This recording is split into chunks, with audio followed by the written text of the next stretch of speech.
వివాహ విషయంలో అనుకూలించని నక్షత్రాలు, అనుకూలించని జంతువులు. అనురాధ, జ్యేష్ఠ నక్షత్రముల వారికి ఆరుద్ర, మూలా నక్షత్రములు పనికిరావు. ఇవి లేడి, కుక్క అనే జంతువులు అవుతున్నాయి. రోహిణి, మృగశిర నక్షత్రముల వారికి ఉత్తరాషాఢ పనిచేయదు. జంతువుల విషయంలో పాము, ముంగిసలు అవుతుంటాయి. జ్యేష్ఠ, పూర్వభాద్ర నక్షత్రముల వారికి భరణి, రేవతి నక్షత్రములు కుదరవు. ఎందుకంటే ఏనుగు, సింహము అవుతాయి.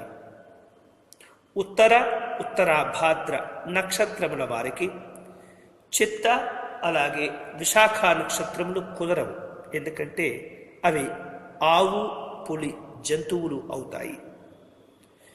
పూర్వాషాఢ, శ్రవణ నక్షత్రముల వారికి కృత్తిక, పుష్యమి నక్షత్రములు పనికిరావు. ఇవి కోతి, మేక జంతువులుగా ఉన్నాయి. మఖ, పుబ్బ నక్షత్రముల వారికి పునర్వసు, ఆశ్లేష నక్షత్రములు కలిసిరావు. ఇవి ఎలుక, పిల్లి అవుతాయి.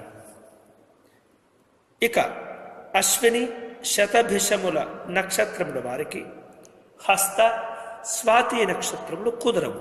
ఎందుకంటే అవి గుర్రము, దున్నపోతులవుతాయి.